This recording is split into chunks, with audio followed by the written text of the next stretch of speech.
Download aplikasi Bekal Islam dan kunjungi web bekalislam.com. Bismillahirrahmanirrahim. Assalamualaikum warahmatullahi wabarakatuh. Alhamdulillahi ala ihsanih wa syukru lahu ala taufiqihi wa amtinanih. Asyhadu an la ilaha illallah wahdahu la syarika lahu ta'ziman li sya'nih. Wa asyhadu anna Muhammadan abduhu wa rasuluhu da'ila ridwani. Allahumma salli alaihi wa ala alihi wa ashabi wa ikhwani. Para rekan-rekan dari Majelis Taklim Samara ya, yang dirahmati oleh Allah Subhanahu wa taala, masih terus kita mempelajari buku karya Syekh Abdul Razak hafizahullah, Ahaditsul Akhlaq, tentang hadis-hadis akhlak. Tidak lain adalah agar kita bisa memperbaiki akhlak kita sedikit demi sedikit. Ini adalah perkara yang kelihatannya sepele, tapi justru dia merupakan aplikasi dari ilmu yang kita pelajari. Oleh karena wajar jika Nabi sallallahu alaihi wasallam mengatakan, aqrabukum minni majlisan yaumal qiyamah ahsanukum khuluqa. Bahwasanya orang yang paling dekat majelisnya denganku pada hari kiamat kelak adalah yang paling terbaik akhlaknya, ya. Kemudian juga Rasulullah SAW bersabda, akmalul mu'minina imanan ahasinuhum akhlaqa. Orang yang paling sempurna imannya adalah yang paling terbaik akhlaknya. Dan akhlak bukanlah hanya sekedar perkataan manis yang diucapkan dalam ucapan-ucapan orang, tapi dia lebih cenderung kepada praktek dalam kehidupan keseharian, ya. Kita membutuhkan akhlak yang mulia, dan secara umum kita masih krisis akhlak, ya. Krisis akhlak terhadap keluarga, terhadap suami, terhadap istri, terhadap anak-anak, terhadap kawan-kawan kita mungkin yang sedang sakit, ya. Terkadang akhlak lebih krisis lagi ketika berhadapan dengan orang yang bertentangan dengan kita, akhlak kita lebih amburadul lagi. Padahal Islam mengajarkan kita akhlak dari segala sisi, bahkan akhlak dalam peperangan. Sampai saya punya buku risalah khusus tentang al-akhlak dalam peperangan. Islam mengajarkan sampai demikian, yang menunjukkan bahwasanya perhatian Islam terhadap akhlak sangatlah besar. Pada kesempatan kali ini kita akan bahas salah satu dari sisi akhlak yang penting, yang mendapat perhatian khusus spesial dari Nabi sallallahu alaihi wasallam adalah akhlak dalam menjenguk orang sakit, yaitu iyadatul marid. Ikhwan dan akhwat yang dirahmati Allah Subhanahu wa taala, ya. Telah datang banyak perintah Nabi sallallahu alaihi wasallam untuk menjenguk orang yang sakit. Seperti dalam hadis Al-Bara bin Azib radhiyallahu anhu, beliau berkata, amarana Rasulullah SAW bisaba wa nahana an saba. Rasulullah SAW memerintahkan kami dengan 7 perkara dan melarang kami dari 7 perkara. Kemudian Rasulullah SAW beliau menyebutkan yang diperintahkan, amarana bi iyadatil marid. Ya, Rasulullah memerintahkan kami untuk menziarah atau menjenguk orang sakit. Wa tibail janazah wa tasmitil atish. Ya, kemudian mengikuti jenazah, membalas orang yang bersin, mengucapkan alhamdulillah, kita mengucapkan yarhamukallah, ya. Kemudian dan lain-lain. Ada beberapa perkara-perkara yang disebutkan oleh Nabi SAW. Di antaranya Rasulullah menyuruh untuk menjenguk orang sakit. Demikian dalam hadis Abu Musa al-Asy'ari, Nabi SAW berkata, at'imul ja'i, berilah makan kepada orang yang lapar, wa udul marid, dan jenguklah orang sakit, wa kufful ani, dan bebaskanlah orang yang ditawan. Demikian dalam hadis Abu Sa'id Al-Khudri, Nabi SAW bersabda, udul marid wamshu ma'al janaiz tudzakirukumul akhirah. Jenguklah orang sakit dan berjalanlah bersama jenazah, yaitu penyelenggaraan jenazah, mengantar jenazah, tudzakirukumul akhirah, dengan demikian akan mengingatkan kalian kepada hari akhirat. Demikian juga hadis Abu Hurairah radhiyallahu anhu, Rasulullah bersabda, salasun kulluhunna haqqun ala kulli muslim. 3 perkara yang semuanya hak bagi setiap muslim. Yang pertama, kata Nabi, iyadatul marid, yaitu menjenguk orang sakit. Kemudian juga Nabi bersabda, hakul muslim ala muslim sittun. Hak seorang muslim terhadap muslim yang lain adalah 6 perkara. Idza laqitahu fasallim alaihi. Kalau kau bertemu dengannya, salamlah kepada dia. Idza da'aka fa'ajib. Kalau dia undang kamu, maka penuhi undangannya. Wa idza stansahaka fansahlahu. Kalau dia minta nasihat, maka nasihatilah. Wa idza atasa fahamidallah, jika dia bersin mengucapkan alhamdulillah, maka ucapkan yarhamukallah, fashammithu. Wa idza marida fa'udhu, kalau dia sakit maka jenguklah. Wa idza mata fatba'hu, kalau dia meninggal maka ikutilah jenazahnya. 6 perkara. Ini hadis banyak sekali, ya. Dari tadi intinya Nabi sering mengulang-ulang. Makanya tadi saya sebutkan riwayat dari siapa? Dari banyak sahabat, dari Al-Bara bin Azib. dari Abu Musa al-Asy'ari, dari Abu Hurairah, dari Abu Sa'id al-Khudri, ya. Sahabat-sahabat dengan berbagai macam redaksi semuanya mengantarkan kepada bahwasanya di antara hak seorang muslim atau perkara yang ditekankan oleh Nabi adalah menjenguk orang sakit. Dan itu kebiasaan para salaf. Al-A'mash rahimahullah pernah berkata, "Kunna naq'udu fil majlis, fa idza faqadna ar-rajul thalathata ayyam sa'alna anhu." Kami duduk di majelis, kalau ada 3 hari kami tidak lihat seseorang, teman kita enggak pernah kelihatan selama 3 hari, kami tanya kemana dia. Fa in kana maridhan udnahu, kalau dia sakit maka kami jenguk. Jadi para salaf dahulu memandang bahwasanya menjenguk orang sakit ini pahalanya sangat besar, sehingga mereka memberi perhatian khusus. Kenapa? Karena Nabi punya perhatian khusus pada ini. Tidak mungkin Nabi punya perhatian khusus kecuali ini adalah amalan spesial. Ini amalan spesial. Ya. Makanya Rasulullah pernah bertanya kepada para sahabat, "Man asbaha minkum sha'iman?" Siapa yang hari ini puasa? Kata Abu Bakar, "Saya Rasulullah." "Man at'ama minkumul miskin?" Siapa di antara kalian yang memberi makan kepada orang miskin? Kata Abu Bakar, "Saya Rasulullah." "Man ada minkum maridhan?" Siapa di antara kalian menjenguk orang sakit? Kata Abu Bakar, "Saya Rasulullah." "Man tabi'a minkum janazah?" Siapa yang hari ini melayat jenazah? Kata Abu Bakar, "Saya." Kata Rasulullah SAW, "Majtama'na fi imri'in illa dakhala al-jannah." Tidaklah 4 perkara ini berkumpul pada seorang kecuali masuk surga. Di antaranya tadi menjenguk orang sakit. Sehingga ini adalah kebiasaan para salaf, mereka menjenguk orang sakit. Makanya ulama zaman sekarang mengatakan kepada kita, karena kita hidup dalam kehidupan dunia yang glamor, apalagi di ibu kota dengan berbagai macam hal-hal yang membuat kita terlupakan dengan akhirat, dengan berbagai macam berita yang tiada henti-hentinya, pergolakan politik yang tidak ujung-ujungnya, ya. Kemudian berbagai macam berita, inilah selebriti lah, apalah banyak sekali dalam negeri maupun luar negeri, yang dunia informasi ini meledak luar biasa, tiada penghujungnya, dan sikap manusia ingin tahu, akhirnya membuat kita terkadang lalai dengan akhirat, lalai dengan bahwasanya kita harus beramal soleh.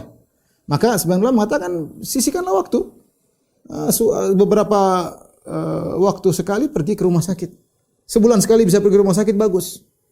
Jenguk orang-orang sakit. Bukankah banyak di rumah sakit kaum muslimin? Tidak syarat kita harus kenal. Kita jenguk orang sakit, hibur mereka, kita kunjungi, jenguk. Paling tidak kita lihat. Karena itu punya dampak yang besar bagi kita. Dampak yang besar bagi kita. Oleh karenanya, para ulama menyatakan dalam masalah menjenguk orang sakit ada beberapa faedah. Faedah yang kembali kepada orang yang menjenguk, faedah yang kembali kepada orang yang sakit, dan faedah yang kembali kepada keduanya. Faedah yang kembali kepada keduanya. Adapun yang berkaitan dengan faedah yang kembali kepada orang yang menjenguk, dengan menjenguk orang sakit, dia akan mendapatkan pahala yang banyak. Dia akan mendapatkan pahala yang banyak. Dia akan menjadi orang pandai bersyukur. Dia mensyukuri kesehatan yang dia rasakan. Ya, kesehatan ini adalah nikmat yang sering kita lupakan. Nabi sudah mengatakan, "Nikmatani maghbunun fihima katsirun minan nas." 2 nikmat yang banyak orang terpedaya, tertipu dalam 2 nikmat tersebut. As-sihhatu wal faraq, sehat dan waktu luang. Sehingga punya waktu sehat, waktu luang ada, sehat ada, tidak dia manfaatkan. Ya. Rasulullah mengatakan, ambil kesempatan sebelum datang 5 hal, lakukan 5 hal sebelum 5 hal yang lain. Sehataka qabla saqamik. Manfaatkan sehatmu sebelum datang sakitmu. Nah, kalau kita menjenguk orang sakit, manfaat kembali kepada kita, dapat pahala. Nanti kita jelaskan apa pahalanya menjenguk orang sakit. Sangat banyak. Ya, sangat banyak ya. Jalan menuju surga diridhoi oleh Allah Subhanahu wa taala, seakan-akan dia memetik buah-buah di surga, ya. Dari sejak pergi ke rumah sampai pulang lagi, maka pahalanya banyak, ya. Kemudian tadi berkaitan dengan dirinya, dia akan menjadi seorang yang pandai bersyukur kepada Allah. Dia tahu bahwasanya sehat adalah kenikmatan yang luar biasa. Ya, sehat adalah kenikmatan yang luar biasa. Orang kalau sudah sakit, ya, mau sekaya apapun tidak bermanfaat, ya. Terkadang hartanya tidak bisa menolongnya, ya.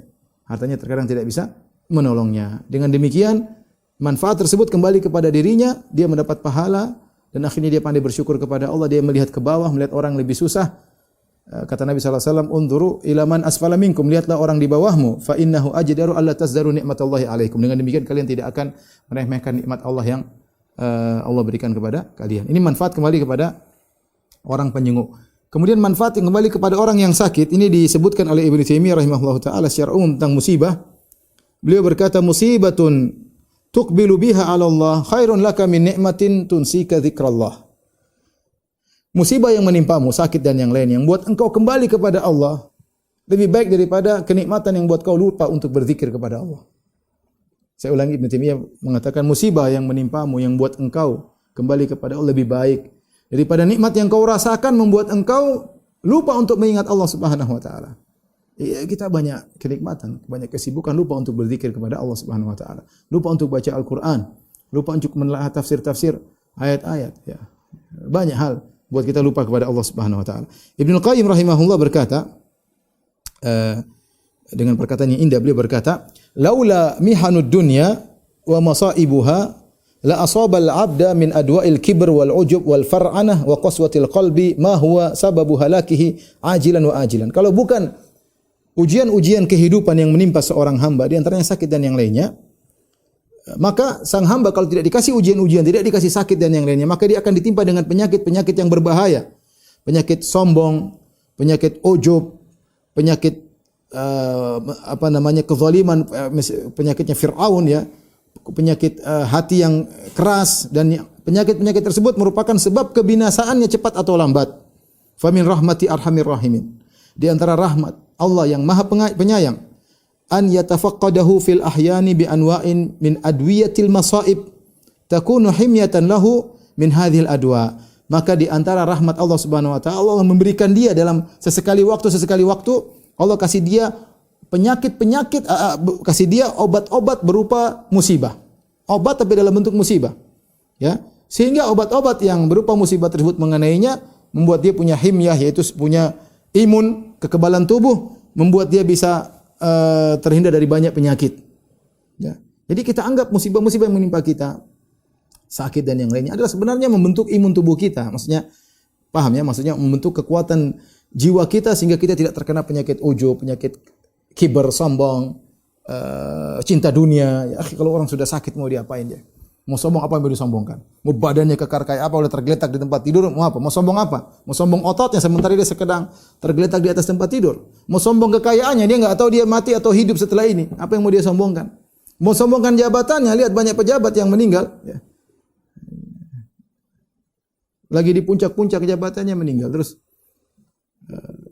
Makanya penyakit itu menjadikan hati seorang luluh di hadapan Allah Subhanahu wa taala. Terenyuh di hadapan Allah Subhanahu wa taala. Ya, kita tidak ingin penyakit, tapi Allah dengan rahmatnya, dengan hikmahnya kasih kita penyakit. Kasih kita penyakit sekali waktu. Karena kalau kita tidak sehat terus, tidak ada musibah sama sekali, kita enggak sadar terus akhirnya kita sombong, angkuh, berbuat zalim, mentang-mentang dan yang lainnya. Seperti yang dialami oleh Fir'aun dan yang lainnya. Tapi adapun faedah yang kembali kepada dua belah pihak, penyunguk maupun yang menyunguk, itu akan saling mencintai. Dan kita tahu semua hal yang bisa menimbulkan kasih sayang di antara kaum mukminin, maka itu disyariatkan oleh Islam. Ya, kata Rasulullah sallallahu alaihi wasallam, "La tadkhulul jannata hatta tu'minu, wa la tu'minu hatta tahabbu." Tidaklah kalian masuk surga sampai kalian beriman, dan tidaklah kalian beriman sampai kalian saling mencintai. Awala adullukum ala syai'in idza fa'altumuhu tahabbtum, maka aku tunjukkan kepada kalian suatu perkara yang kalau kalian lakukan kalian saling mencintai. Afsyus salama bainakum, salinglah memberi salam di antara kalian, tebar salam. Ya, kalau tebar salam saja bisa menimbulkan kasih sayang, apalagi kalau kita jenguk saudara kita yang sedang sakit. Bagaimana dia tidak gembira melihat saudaranya, temannya, memperhatikan dia, jenguk dia. Tentu rasa kasih sayang timbul luar biasa di antara mereka. Enggak usah jenguk, telepon saja, bagaimana kabarmu, semoga kau cepat sembuh. Kata-kata indah sudah menimbulkan perasaan luar biasa, kita sayang sama dia. Oh, Masya Allah, dia perhatian sama kita. Bagaimana kalau sampai jenguk, saya membawakan misalnya hadiah atau membawakan membantu misalnya, maka ini dituntut dalam syariat. Saya ulangi, semua perkara, saya tekankan semua perkara yang bisa menimbulkan saling mencintai disyariatkan, dan semua perkara yang bisa menimbulkan saling memusuhi maka dilarang dalam syariat. Tapi sebelum kita membahas tentang adab-adab berkaitan dengan menyunguk orang sakit, ada beberapa hadis-hadis yang menjelaskan tentang pahala yang besar yang akan diraih oleh orang yang menyunguk orang sakit.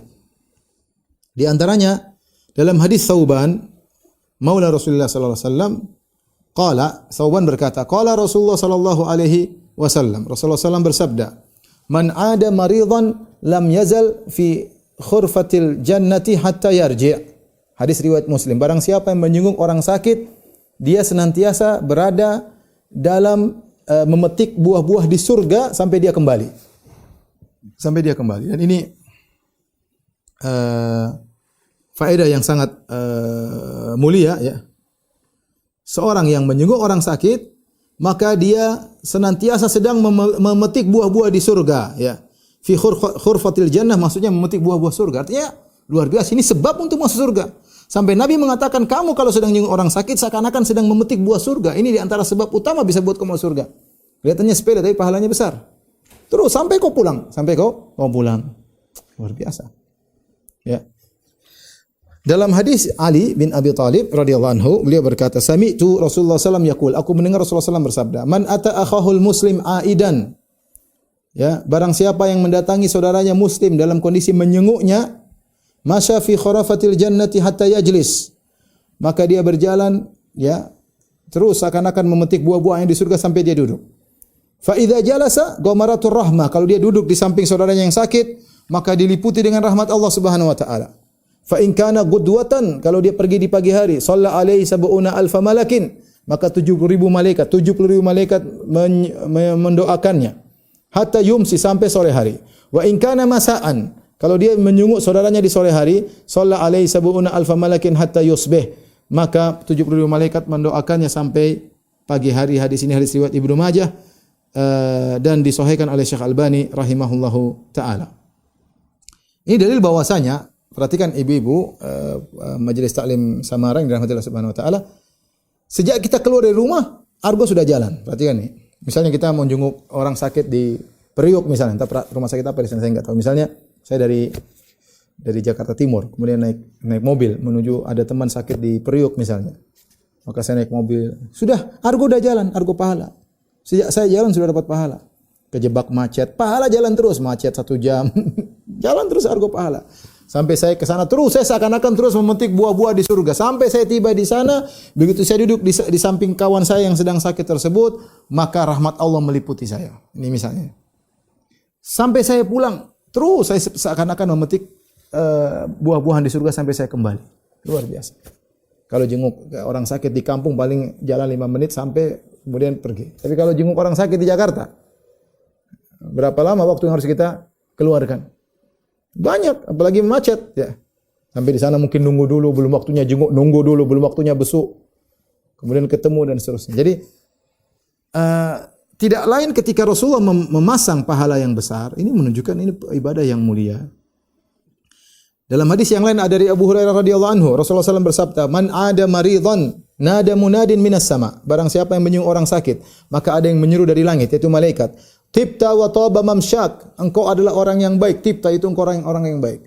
Makanya dikatakan kepada penghuni surga ketika mau masuk surga, malaikat berkata, "Tibtum fadkhuluha khalidin." Kalian adalah orang-orang yang baik, yang berhak untuk masuk surga. Karena surga adalah tempat yang baik, tidak bisa dimasuki orang yang kotor. Orang jenguk orang sakit dikatakan tibta, kau orang baik, bersih. Wa taba mamsyak, dan baik perjalananmu. Wa tabawwa'ta minal jannati manzila, dan kau telah menyiapkan kaplingmu di surga. Luar biasa. Hadis riwayat Ibnu Majah disahihkan oleh Syekh Albani rahimahullahu taala. Jelas bahwasanya menyenguk orang sakit sebab masuk surga. Kemudian Nabi SAW juga bersabda dalam hadis Ka'ab bin Malik, "Man ada maridhan khadha fir rahmah." Barang siapa yang menyenguk orang sakit, dia tenggelam dalam rahmat Allah Subhanahu wa taala. Fa idza jalaza indahu istanqa fiha, kalau dia sudah duduk di samping orang sakit, maka benar-benar dia tentram dalam rahmat, benar-benar tenggelam dalam rahmat Allah Subhanahu wa taala. Sama hadis Jabir bin Abdullah, beliau berkata, "Sami'tu Nabi sallallahu alaihi wasallam yaqul," aku mendengar Rasulullah sallallahu alaihi wasallam bersabda, "Man 'ada maridhan khadha fir rahmah." Barang siapa menyenguk orang sakit, maka dia tenggelam dalam rahmat Allah, hatta idza qa'ada istaqarra fiha. Kalau dia sudah duduk, maka rahmat tersebut menetap padanya. Dan hadis-hadis ini banyak. Kemudian ada tambahan dalam riwayat Ahmad, selain mendapat rahmat dari Allah Subhanahu wa taala, tadi dipenuhi oleh rahmat Allah Subhanahu wa taala. Sama ya maknanya. Ya. Adapun orang yang sakit, tentunya kalau orang sakit ya, ketika dalam tambahan hadis ini, faqultu ya Rasulullah, hadza lis-sahih alladhi ya'udul marid. Ya Rasulullah, ini orang yang sehat yang menyenguk orang sakit, dia mendapat limpahan rahmat dari Allah. Fal maridu ma lahu? Orang sakit terus bagaimana? Orang sakit, kata Nabi, tahuttu anhu dzunubuhu, maka dosa-dosanya akan menggugurkan penyakitnya akan menggugurkan dosa-dosanya. Di antara ikhwan dan akhwat yang dirahmati Allah Subhanahu wa taala, ya, keutamaan orang menjenguk orang sakit. Hadis qudsi, hadis Abu Hurairah, di mana Allah berkata, pada hari kiamat kelak seakan-akan Allah mencela seorang yang tidak menjenguk orang yang sakit. Allah berkata, "Yaumal qiyamah, pada hari kiamat, ya bena Adam, wahai anak Adam, maritu falam ta'udni." Aku sakit, kau tidak jenguk aku, kata Allah Subhanahu wa taala. Qala ya Rabbi. Maka sang hamba berkata, ini orang hamba soleh, dia ditegur sama Allah di hari kiamat kelak. Aku sakit, kenapa kau tidak jenguk aku?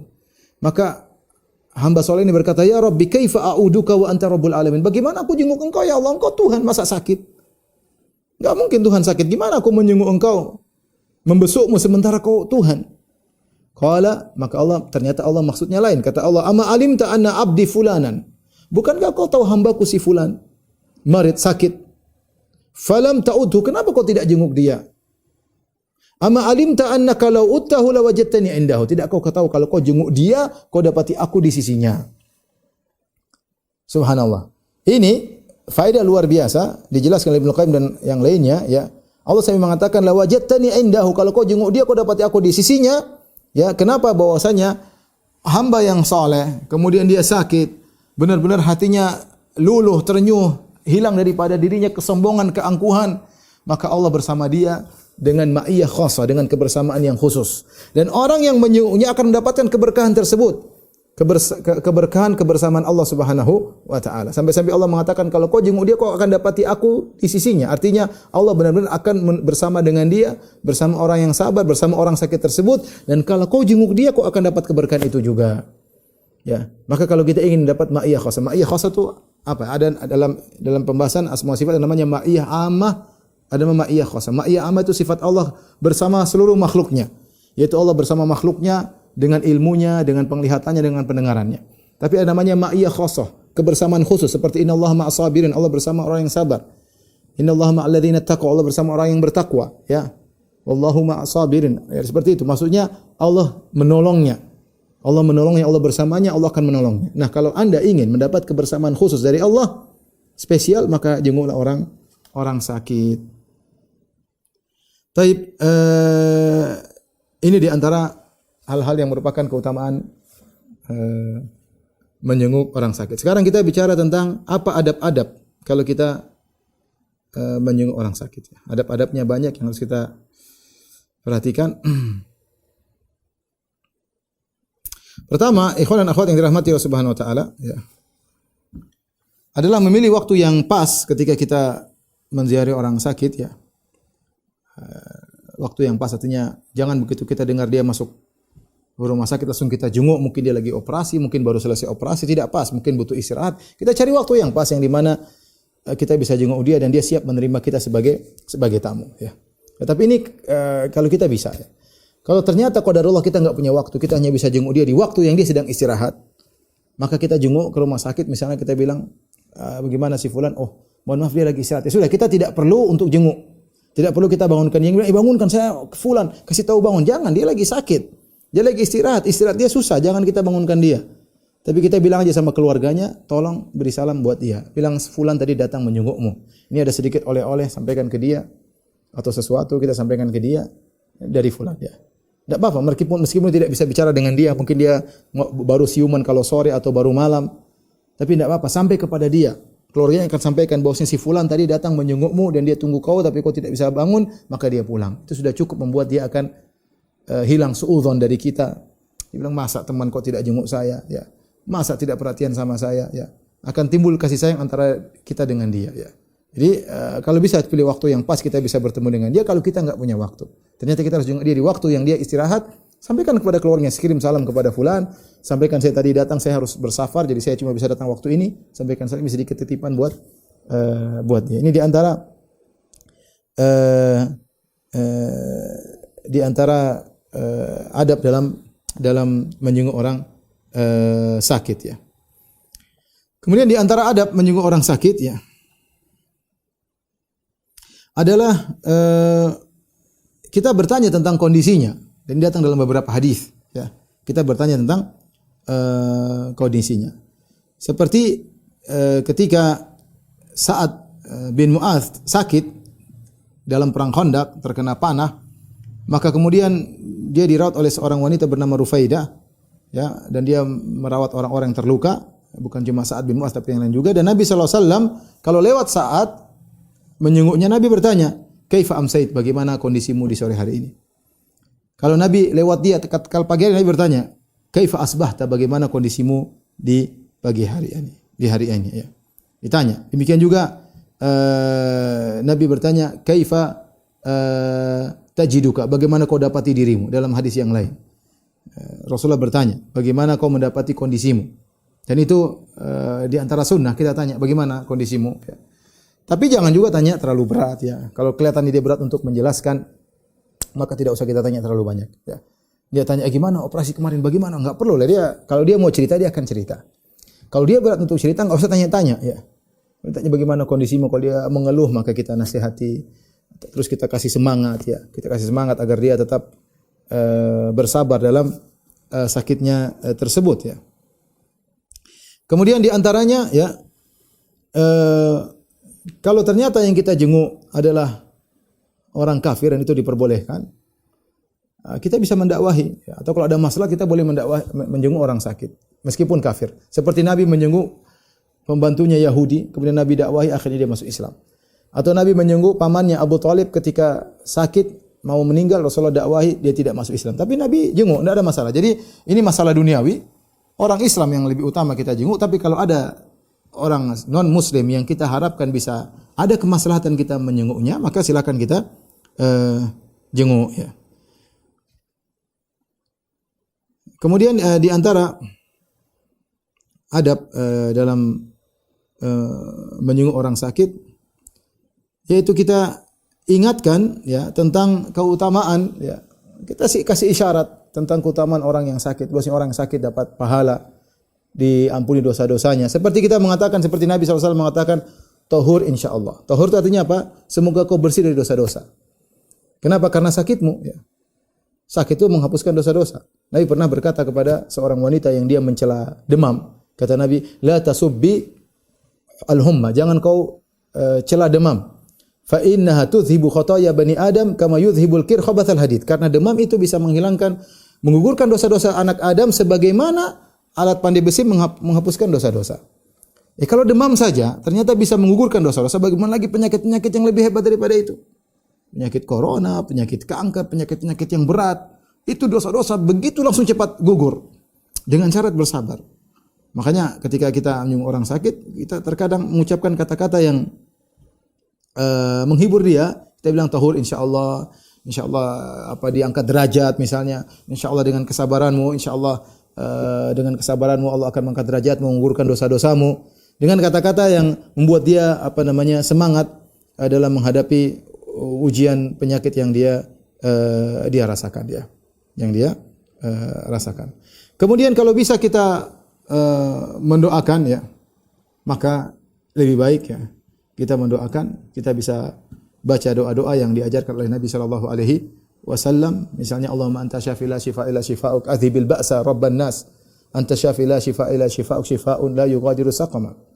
Ya, kita berdoa, ya Allah, Tuhan penghilang berbagai penyakit, ya.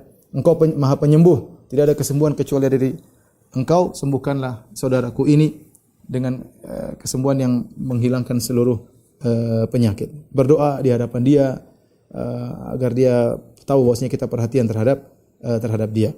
Dan juga boleh, ya, kita ruqyah, ya. Sebagian datang dalam sebagian hadis, kita meletakkan tangan di posisi orang yang sakit tersebut, kemudian kita mendoakannya. Doa bisa kita doa umum, untuk kita baca Al-Fatihah, bisa kita ruqyah, atau kita meletakkan tangan kita di ubun-ubun, ya, atau di posisi yang dia sakit, maka kita mendoakannya sehingga dia tahu bahwasanya ada perhatian dari kita dan kasih sayang dari kita, ya. Dan insyaallah adapun doa-doa ruqyah maka banyak sudah termaktub dalam buku-buku doa, tinggal kita praktekkan. Makanya sebelum kita menjenguk orang sakit, kita berusaha hafalkan, ya, sebagian doa-doa tersebut, ya. Seperti bismillahi arqika min kulli syai'in yu'dzik. Ya Allah, dengan nama Engkau aku meruqyahmu dari segala penyakit yang mengganggumu. Min syarri kulli nafsin aw ainin hasid Allahu yashfik bismillahi arqik. Itu di antara doa. Kalau bisa kita hafalkan kemudian kita mendoakan orang yang sakit tersebut. Kemudian jangan lupa kalau kita menjenguk orang sakit ya. Tidak ada salahnya kita bawa apa? Oleh-oleh ya, menyenangkan dia. Kalau dia suka makan ini, makan anu, kita bawa selama tidak dilarang oleh dokter ya.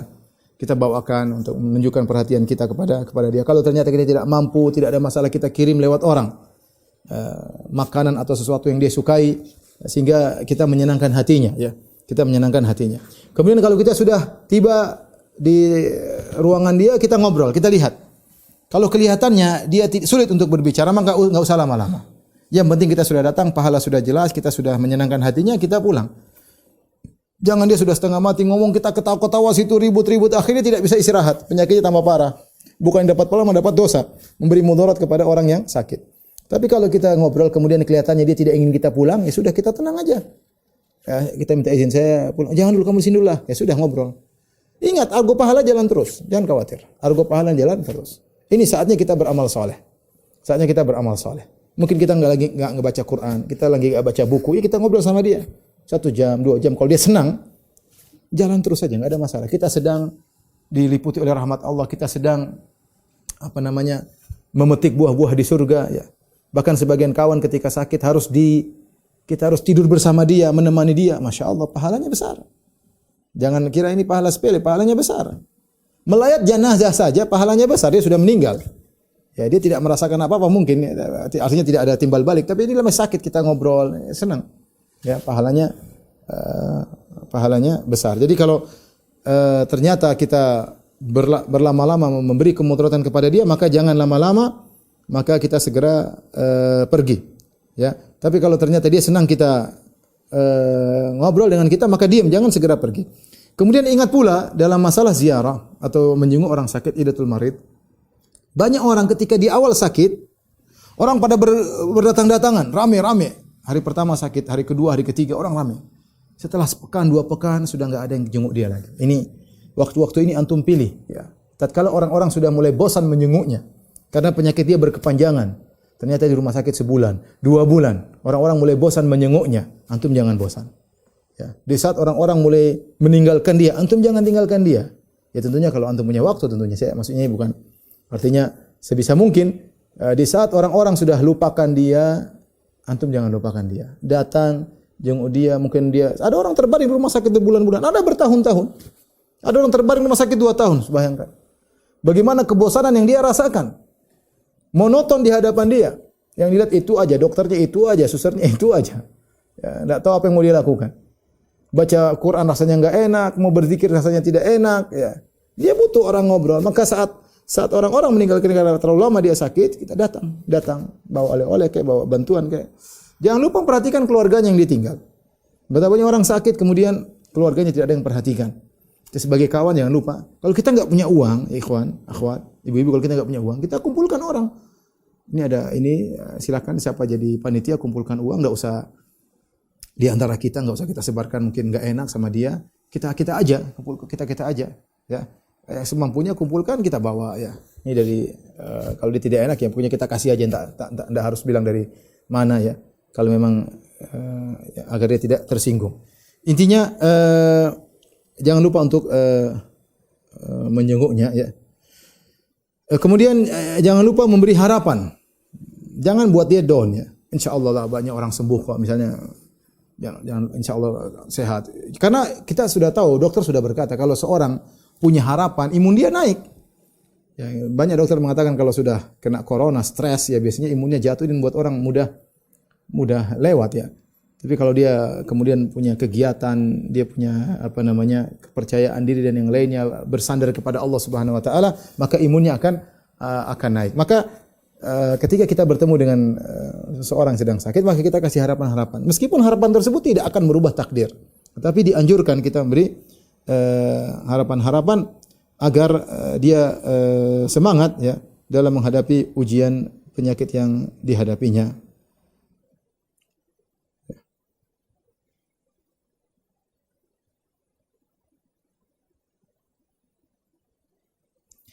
Adapun datang satu hadis ketika kita menjenguk orang sakit, maka kita minta doa darinya. Ya. Hadis ini datang, namun hadisnya dhaif. Ya. Datang dalam suatu hadis disebutkan Rasulullah SAW bersabda dari Umar bin Khattab, "Idza dakhalta ala marid, famurhu an yad'u laka." Jika kau menjenguk orang sakit, maka mintalah dia untuk mendoakanmu. Fa inna du'aahu ka du'ail malaikah. Ya, karena doanya orang yang sedang sakit seperti doanya malaikat, ya. Dianggap bahwasanya doanya orang sakit seperti doa yang muttar, yaitu doa orang yang dalam kondisi terdesak. Dan doa orang yang terdesak itu mudah dikabulkan. Allah Subhanahu wa taala berfirman, "Amma yujibul muttarra idza da'ah." Siapakah yang mengabulkan doa orang dalam kondisi terdesak ketika dia berdoa kepada Allah Subhanahu wa taala, ya. Tetapi hadis berkaitan ini hadisnya dhaif. Makanya orang yang dalam kondisi sakit, dia memang dalam kondisi terdesak.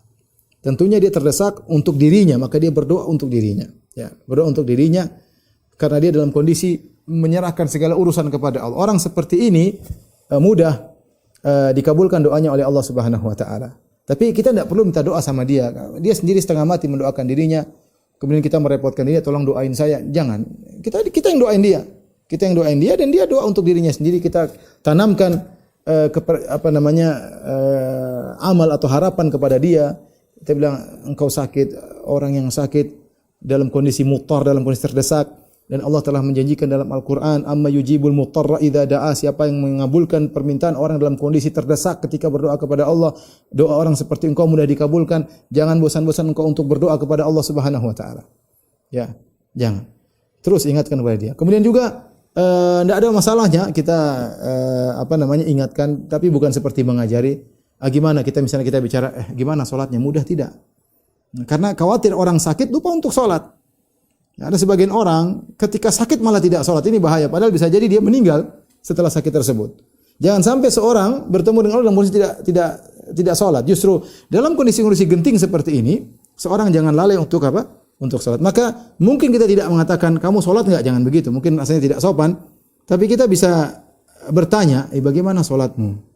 Apa perlu dijama atau tidak? Ya kan dia bisa menjawab dan dia bisa merasa ditegur tanpa ada ketersinggungan, ya. Dan kita jelaskan fikihnya bahwasanya orang sakit misalnya enggak apa-apa kok, enggak harus pakai air, kau tayamum juga boleh. Kalau kondisi terdesak kau boleh jama misalnya. Sampaikan sebagian fikih bagi orang yang sakit sehingga dia tetap dalam kondisi beribadah kepada Allah Subhanahu wa taala meskipun dalam kondisi sakit yang berat, ya. Dan kita tahu bahwa yang menyembuhkan hanyalah Allah Subhanahu wa taala.